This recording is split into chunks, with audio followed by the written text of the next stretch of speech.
এই পৃথিবীতে সবথেকে পবিত্র সম্পর্ক হলো ভাই ও বোনের সম্পর্ক। একজন ভাই তার বোনের জন্য কি নাই বা করতে পারে, সে তার প্রাণ পর্যন্ত দিতে পারে।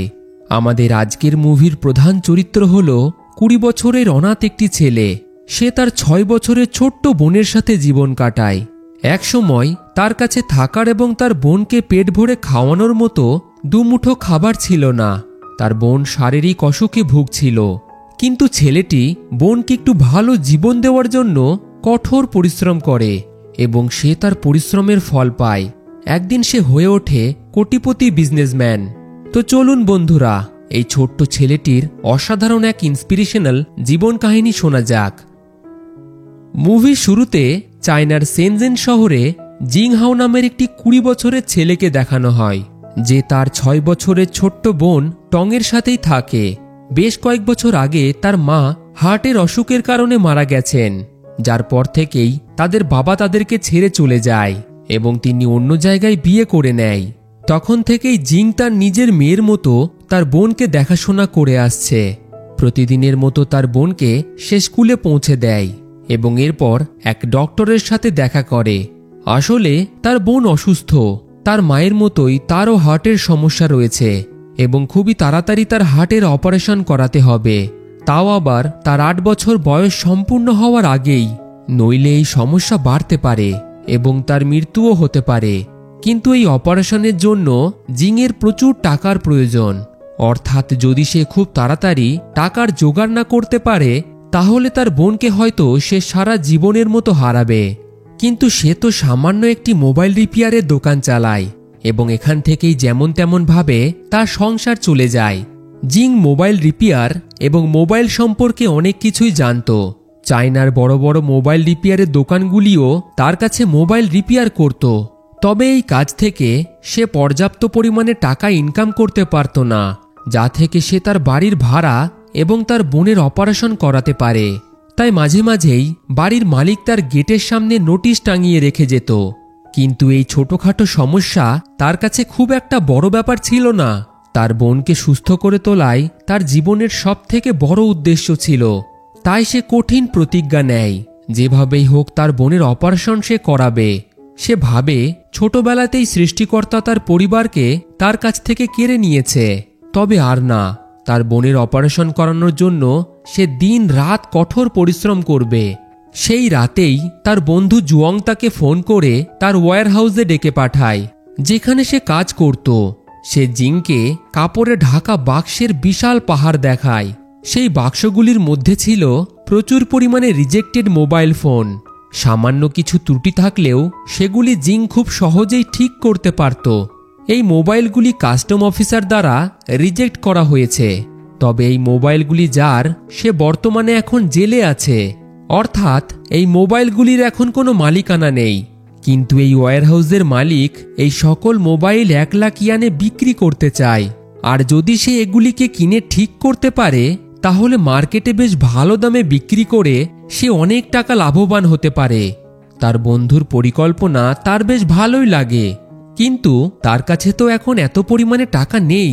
তাই কয়েকটি ফোন সে তার সাথে বাড়ি নিয়ে যায় এবং সেগুলিকে রিপেয়ার করার চেষ্টা করে। বেশ কয়েক ঘন্টা চেষ্টার পর সে অবশেষে ফোনগুলিকে ঠিক করতে পারে এবং দেখে ফোনের প্রত্যেকটি পার্ট সঠিকভাবে কাজ করছে, যার ফলে জিং সিদ্ধান্ত নেয় যেভাবেই হোক ফোনগুলিকে কিনে পুনরায় সেগুলিকে ঠিক করে বিক্রি করার মাধ্যমে সে টাকা উপার্জন করবে এবং এই টাকা দিয়ে তার বোনের অপারেশন সে করাবে। জিং বড়সড় একটা সিদ্ধান্ত নেয়। এক ব্যক্তির কাছে তার দোকান বন্ধক দিয়ে পুরো 1 লাখ ইয়ান লোন হিসেবে নিয়ে নেয়। পরের দিন শহরের সবথেকে বড় ইলেকট্রিক মার্কেটে গিয়ে তার পরিচিত এক দোকানে রিপেয়ার করা মোবাইলগুলিকে সে দেখায়। দোকানদারেরও রিপেয়ার করা মোবাইলের কন্ডিশন বেশ ভালোই লাগে এবং তার সাথে ডিল ফাইনাল হয়ে যায়। জিং একটা হিসাব করে এবং সেই হিসাবে সে দেখে এই সকল মোবাইল যদি সে রিপেয়ার করে এই মার্কেটের দোকানে দোকানে বিক্রি করতে পারে তাহলে সে 9 লাখ ইয়ানেরও বেশি টাকা লাভ করতে পারবে, যা দিয়ে তার বোনের অপারেশন তো হবেই এবং তার আর্থিক অবস্থাও অনেকটাই ভালো হয়ে যাবে। জিং খুবই খুশি হয়ে যায়, তবে তার খুশি বেশি দিন থাকে না। 2 সপ্তাহ পর চায়না সরকার একটি আইন বার করে এই আইন অনুযায়ী খারাপ ফোন রিপেয়ার করে বিক্রি করা বা পুরনো ফোন বেচা কেনার উপর সরকার ব্যান লাগিয়ে দেয়। অর্থাৎ যদি কেউ এই পুরনো ফোন বিক্রি করতে গিয়ে বা কিনতে গিয়ে ধরা পড়ে তাহলে তার জেল হবে। জিং খুবই দুশ্চিন্তায় পড়ে যায়। পরদিন সকালে ওই ইলেকট্রিক মার্কেটের দোকানদারের সাথে সে দেখা করে, কিন্তু দোকানদার ওই সকল মোবাইল আর কিনতে রাজিই হয় না, কারণ কেউ তো সরকারের ঊর্ধ্বে গিয়ে জেলে যেতে চায় না। অসহায় জিং সেখান থেকে হতাশ হয়ে ফিরে আসে। এখন সে কি করবে? এতগুলো ফোনের জন্য সে যে লোন নিয়েছে, এই টাকা সে কিভাবে শোধ করবে? এছাড়াও তার বোনের শারীরিক অবস্থা দিনকে দিন খারাপ হয়ে যাচ্ছে। খুব তাড়াতাড়ি তার অপারেশন করাতে হবে, তাকে তার বাড়ির ভাড়াও তো দিতে হবে। এই সকল চিন্তা তার রাতের ঘুম কেড়ে নেয়। তবে একদিন তার মাথায় একটি পরিকল্পনা আসে। সে সেনি ইলেকট্রনিক কোম্পানিতে গিয়ে পৌঁছায়, যারা এই মোবাইলগুলিকে বানিয়েছিল। কোম্পানির ম্যানেজার লিকে সে জানায় তার কাছে এই কোম্পানির প্রচুর পরিমাণে রিজেক্টেড মোবাইল ফোন আছে। মোবাইলগুলি রিজেক্ট হলেও তার পার্টস এখনও ঠিক আছে। যদি কোম্পানি মনে করে তাহলে সেই পার্টসগুলিকে তারা অন্য দেশে বিক্রি করে প্রচুর টাকা মুনাফা অর্জন করতে পারে, কারণ এই রকম ব্যবসা এখনও চায়নাতে কেউ শুরু করেনি। তবে ম্যানেজার লির তার উপর ভরসা ছিল না, কারণ পার্টসগুলিকে খোলার সময় কোনো না কোনোভাবে সেগুলিতে ডিফেক্ট অবশ্যই আসবে, যার ফলে কোয়ালিটি কন্ট্রোলে পার্টসগুলি পুনরায় রিজেক্ট করা হবে। জিং তাকে আশ্বাস দেয় তার নিজের উপর ভরসা আছে। সে খুবই সাবধানতার সাথে পার্টসগুলিকে ফোন থেকে আলাদা করবে, যার ফলে কোয়ালিটি কন্ট্রোলে সেগুলি পাস অবশ্যই হবে। লি তাকে একটি সুযোগ দেয় এবং যে কোনো একটি ফোনের পার্টসগুলিকে খুলে তাদের কোয়ালিটি কন্ট্রোল সেন্টারে নিয়ে আসতে বলে। এরই মধ্যে সঠিকভাবে লোন না দেওয়াতে তার কাছে লোন আদায়কারী এসে পৌঁছায় এবং তাকে লোন শোধ করার জন্য 1 সপ্তাহ সময় দেয়। সেদিন থেকেই জিং আর সময় নষ্ট না করে মোবাইলগুলির পার্টস আলাদা করার কাজ শুরু করে দেয় এবং দিন-রাত পরিশ্রম করে পার্টসগুলিকে রিপেয়ার করার পর সেগুলিকে সে আলাদা করতে পারে। তবে এবার কোয়ালিটি কন্ট্রোলে পার্টসগুলিকে পাস করাতে হবে। সে পৌঁছে যায় সেনি ইলেকট্রনিক্সে। পার্টসগুলিকে ভালোভাবে চেক করার পর এই টেস্ট প্রত্যেকটা পার্টস পাস করে যায়, অর্থাৎ সেগুলি আসলেই সঠিকভাবে কাজ করছে। জিং খুবই খুশি হয়ে ম্যানেজার লির সাথে দেখা করে। তবে এখন সে আর জিংয়ের সাথে কথা বলতে রাজিই হয় না। সে তাকে ইগনোর করে চলে যায়, কারণ তার মনে হয় সামান্য একটি মোবাইল রিপেয়ারিং এর দোকান চালানো 20 বছরের বাচ্চা কিভাবে এগুলি করতে পারে। কিন্তু জিং হার না মেনে সেখানেই বসে থাকে। কিছুক্ষণ পর কোম্পানির মালিককে সে দেখতে পায় এবং ম্যানেজার লিকে উপেক্ষা করে কোম্পানির মালিককে সে তার বিজনেস আইডিয়া বোঝায়। তবে মালিকের কাছে তার কথা শোনার মতো বেশি সময় ছিল না। তাকে একটি বিজনেস মিটিং এর জন্য ট্রেন ধরতে হতো, তাই তিনি চলে যান। তবে জিংও হাল ছাড়ে না। সে তার স্কুটি নিয়ে স্টেশনের উদ্দেশ্যে বেরিয়ে পড়ে। রাস্তায় বেশ কয়েক জায়গায় আঘাত পাওয়ার পরেও যেমন তেমন ভাবে সে ওই ট্রেনটিকে ধরতে সক্ষম হয় এবং ট্রেন যাত্রার মাধ্যমেই সে তার বিজনেস আইডিয়া কোম্পানির মালিককে বেশ ভালোভাবেই বুঝিয়ে দেয়। মালিকের কাছে তার আইডিয়া বেশ ভালোই লাগে, তবে তিনি কিছু শর্ত রাখেন। সরকারের আইন অনুযায়ী কোম্পানি তো কোনো পুরনো মোবাইল কিনতে পারবে না। জিং যদি নিজে ওই মোবাইলগুলির সকল পার্টস নিখুঁতভাবে আলাদা করতে পারে এবং সেগুলি কোয়ালিটি কন্ট্রোল টেস্টে পাশ হয়ে যায়, তাহলেই তিনি মোবাইলগুলিকে কিনতে পারেন। তবে তিনি এর আগে জিংকে কোনো রকম ফাইন্যান্সিয়ালি বা কর্মী দিয়ে সাহায্য করতে পারবেন না। যা কিছুই করতে হবে তাকে নিজে করতে হবে, সম্পূর্ণটা তার আত্মবিশ্বাস এবং মনোবলের জোরে। কোম্পানির মালিক তাকে একটি কার্ড দিয়ে দেয়। এই সকল কাজ হয়ে যাওয়ার পর তার ম্যানেজার লাইপিং এর সাথে যোগাযোগ করতে বলেন তিনি। জিংয়ের কাছে আর কোনো উপায়ও তো নেই, যেভাবেই হোক তাকে এই কাজ সম্পূর্ণ করতে হবে। আর যদি সে সফল হতে পারে তাহলে সারা জীবনের মতো তার টাকার অভাব হবে না। এরপর জিং তার বোনকে স্কুল থেকে নিতে যায়। তখন তার বোন তার শরীরের ওই আঘাতগুলিকে দেখতে পায়। তার ভাইয়ের এই অবস্থা দেখে তার মনে খুবই দুঃখ হয়। তার ভাই তার চিকিৎসার জন্য জীবনে কত কিছুই না সহ্য করছে। বাড়ি পৌঁছে তার বোন তার আঘাতে ওষুধ লাগিয়ে দেয়। জিং চিন্তা করে এই সকল কাজ সে একা কিভাবে করবে, এর জন্য তো তার একটি টিমের দরকার। তাই পরদিন সকালে সে তার প্রতিবেশী মিস্টার লিয়াং এর সাথে দেখা করে। মিস্টার লিয়াংকে সমস্ত ব্যাপার সে খুলে বলে এবং তার এই কাজে তাকে সাহায্য করার কথা বলে। মিস্টার লিয়াং জিং এবং তার বোনের ছোট থেকেই পরিচিত। তিনি টাকা দিয়ে সাহায্য করতে না পারলেও বাবা মার পরে তিনিই তাদের অভিভাবক। ছোট থেকেই সমস্ত রকম বিপদে তিনিই তার পাশে দাঁড়িয়েছেন। তাই তার মতো এক বিশ্বস্ত মানুষকেই জিং তার টিমে যুক্ত করতে চায়। মিস্টার লিয়াং তাকে জানায় এই কাজ খুবই ঝুঁকিপূর্ণ। সে যদি সফল না হয় তাহলে তার জীবন নষ্ট হয়ে যাবে। তবে জিংয়ের কাছে তার বোনের জীবন বাঁচানোটাই সবথেকে গুরুত্বপূর্ণ, কারণ তার হাতে আর সময় নেই। 2 বছরের মধ্যে যদি সে অপারেশন না করাতে পারে তাহলে সে তাকে তার মায়ের মতোই হারিয়ে ফেলবে, আর এর জন্য সে যে কোনো ঝুঁকি নিতে রাজি। তার এই কথা শুনে মিস্টার লিয়াং ইমোশনাল হয়ে যায় এবং তাকে সাহায্য করতে রাজি হয়ে যায় তিনি। অন্যদিকে লোন শোধ না করাতে তাকে তার দোকান দিয়ে দিতে হয় এবং তার স্কুটিটিকেও সে বিক্রি করে দেয়। সেই টাকা দিয়ে জিং এবং মিস্টার লিয়াং শহরের একটি পুরনো গোডাউন ভাড়া হিসেবে নেয়, যেখানে তারা এই কাজ করতে পারে। এরপর তারা জায়গাটিকে তাদের কাজের জন্য ভালোভাবে পরিষ্কার করে ফেলে। মিস্টার লিয়াং এই সমস্ত কিছুতে তাকে সাহায্য করে, তবে এই সামান্য টাকা দিয়ে তার ওয়ার্কারদের মাইনা এবং এই জায়গাটির ভাড়া সে চালাতে পারত না।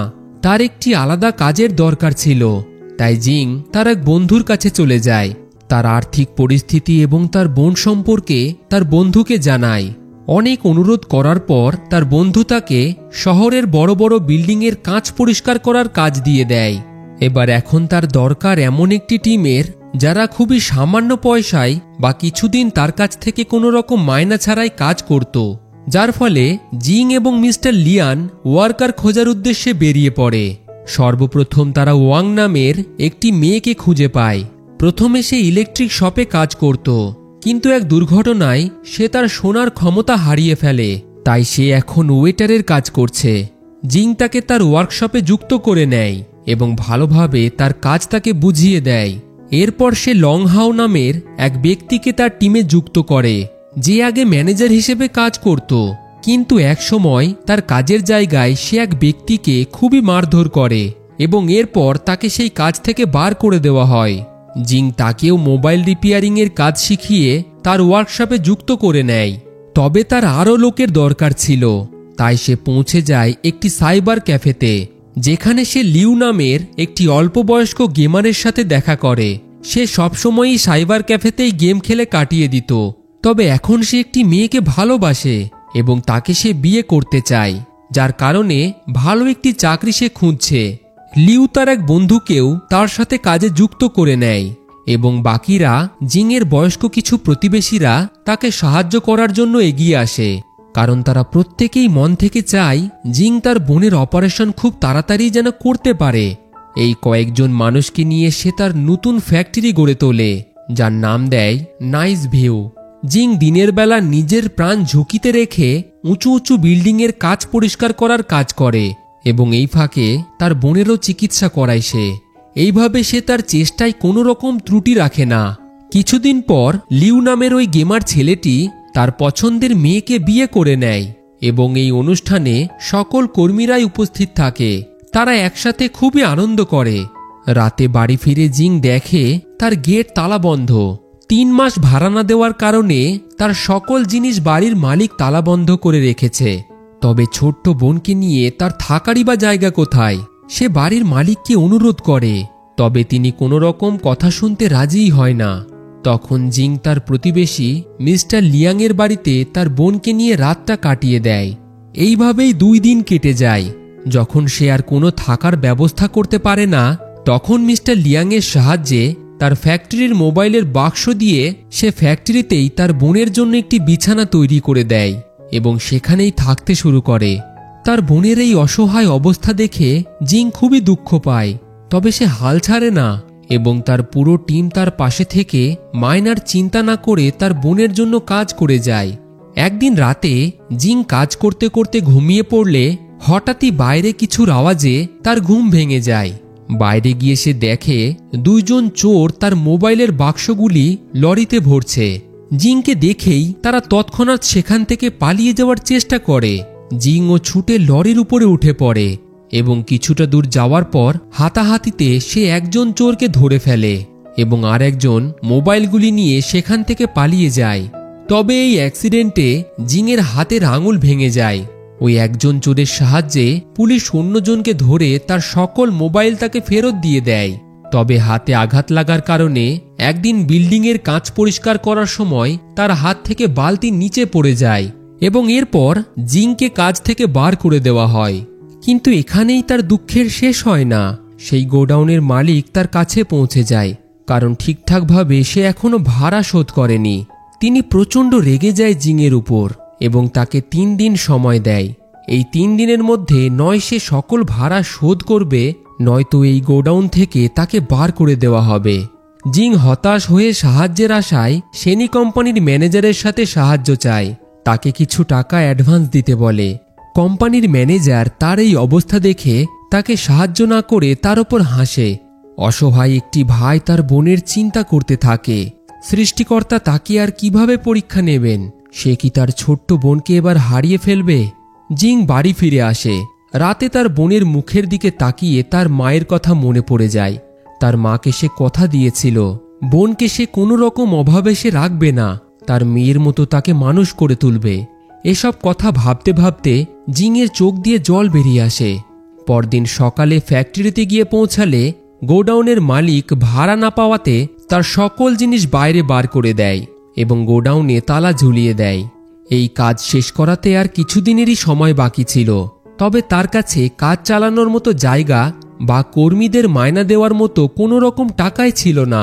জিং শেষমেশ হার মেনে নেয়, কিন্তু তার কর্মীরা এই বিপদের সময় তার পাশে এসে দাঁড়ায়, কারণ এখন তারা একটি পরিবারের মতো। আর পরিবারের কোনো সদস্য যদি বিপদে পড়ে তাহলে কিভাবে তারা তাকে একা ছেড়ে যেতে পারে? তারা সকলেই এই কাজ নিজ নিজ বাড়িতে করার সিদ্ধান্ত নেয়। এইভাবে তারা একে একে দিন রাত পরিশ্রম করে মোবাইলের সকল পার্ট সাবধানতার সাথে আলাদা আলাদা করে ফেলে এবং সেগুলিকে কোয়ালিটি কন্ট্রোল চেকের জন্য সেনি ইলেকট্রনিক কোম্পানিতে পাঠিয়ে দেয়। সেই রাতেই তার বোন তার স্বপ্নে তার মাকে দেখতে পায়। তার মা তাকে বলে সে এখন বড় হয়ে গেছে এবং তার ভাইয়ের যেন সে ভালোভাবে খেয়াল রাখে। ছোট্ট বোনের মুখে এই কথা শুনে জিং ইমোশনাল হয়ে পড়ে। আরও বেশ কিছুদিন কেটে যায় এবং একদিন সেনি ইলেকট্রনিক্স থেকে তাদের সকলকে ডেকে পাঠানো হয়। কোম্পানির মালিক জিংকে জানায় তার কঠোর পরিশ্রম এবং কাজের প্রতি ভালোবাসা অবশেষে তাকে সফলতা দেখিয়েছে। এই সকল মোবাইল পার্টস 87% কোয়ালিটি কন্ট্রোলে পাশ হয়ে গেছে। কোম্পানির মালিক তার কাজের প্রশংসা করে এবং তার সাথে 2 বছরের কন্ট্রাক্টে সাইন করে। এর জন্য জিংকে অ্যাডভান্স হিসেবে 50 লাখ ইয়ান দিয়ে দেয় তিনি। জিং এবং তার পুরো টিম ভিতর ভিতর অনেকটা খুশি হলেও তাদের ইমোশনকে তারা কন্ট্রোল করে রাখে।